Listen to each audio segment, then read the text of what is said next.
السلام على الحسين وعلى علي بن الحسين وعلى أولاد الحسين وعلى أصحاب الحسين اللهم عجل لوليك الفرج. روزنامه رو ورق میزنم، میگم با حس آخر، تکرار کلماتی که میدن به قصه باور، به این که تقصیر نداری وقتی احاطه‌ای از شرط، وقتی زندگیت خلاص است به اشاره‌ای از درد. فهمیدی وقتی میخوای پاهاتو محکم بکوبی، مجبوری به بهترین دوست با بهتم بتوبی. شعار کنارم، با صراحت حرفامو میزنم، از وضع مردم با خبریم همگی به خوبی. زیر رو کشیدن تو زندگی شده اولین هدف و با ناامیدی نگاهمون به اولین قدم و نمیدونیم نامردی کردن زنجیر است، تلاش هممون زمین زدن همدیگه است. اون موقع هرچیم که بگم از امروز تاختی، باید قبول کنی زندگی تو دیروز باختی. همه آینده تو، همه زندگی تو، وقتی همه با ناامیدی بهت میگن زندگی کن.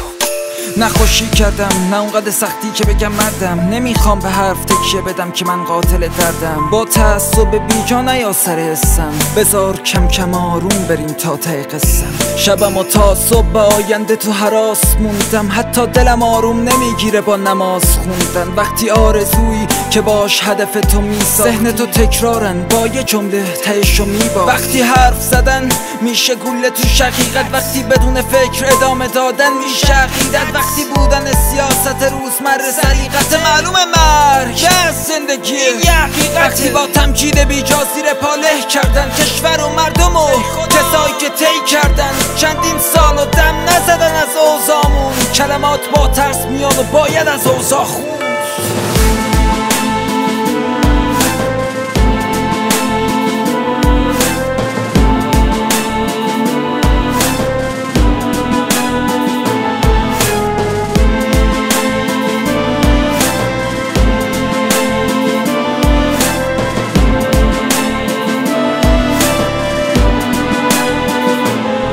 آلبوم خاطرات به دست و داری شروع میکنی، داری خاطرات فتح تو مرور میکنی. یه جای مکس میکنی و فقط سکوت میکنی، یه جایم عشق میریزی و احساس غرور میکنی. احساس غرور میکنی آخه فکرت نیست بسه، به خیالت جوونی از زندگی نیست خسته. ندیگه معتادی مونده، ندیگه غمه به دست بگذریم. فشامونم بم شده با انگشت شست، میگی همه میتونن حرفاشونو آزاد بزنن. آقا اجازه نمیبرن تو ساواک بزنن. دیگه تو دانشگاه خبری از سهمیه نیستش، اونی که بهتر باشه میره بالا با نمره 20ش. دیگه حجاب دخترها کمگی رعایت شده، نمیگم چادر رفته عقب، خب اینا که نهایت مده. دیگه اسلام پابرجاست و دین نهایی شده، اما جایی شنیدیم که دینشون بهایی شده. دیگه جوونی نیست مزه بیکاری بچشه، جوری که آرزوشو با ته سیگارش بکشه. دیگه پدری بچه‌شو بالای دار نمیبینه، کسی کشته نمیشه، آرزومون به بار میشینه. دیگه حرفای مردم دروغ و افترا نیستش، دیگه جایی از وطن خبری از اختلاس نیستش. دیگه حق یتیمی رو علنا خاک نمیمالن، دیگه خون شهیدی رو زیر پا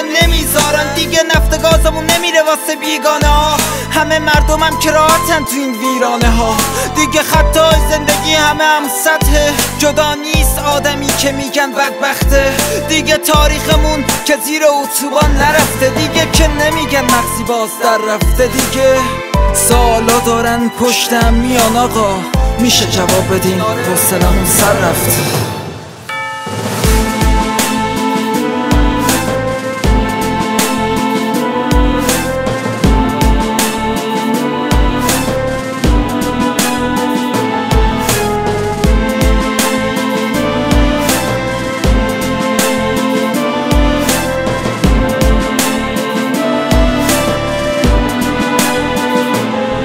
میگن 7 آبان روز پدر ایرانمونه، همون که نذاشت کشورمون ویران بمونه. میگن از ریشه زدیم و حالا به ریش بندیم، معلم خندید و زد به هم یه ریش خندی. حسابی تو فکر بود و کیفشو برداشت رفت، یادم رفت بپرسم جوونه چرا بردار رفت. یه روز که باز اومد گرفتم همه جوابا رو، آخه دیدم که اونم ریشاش برباد رفت. ولی بهت میرسونم با همین چشمای خسته که داری خودتو قانع میکنی. شعار دیگه بسته هیچ کدوم از شعرهای من بدون ریتم و درد نیستش. اگه ساده باشن کسی واسه گوش کردن نیست. سرنم واسه اصرار میگه با چشمای خیسش که گوش کن، گوش کردن به اجبار نیستش، ولی بهت میرسونم با همین چشمای خستی که داری خودتو قانع میکنی. شار دیگه بس.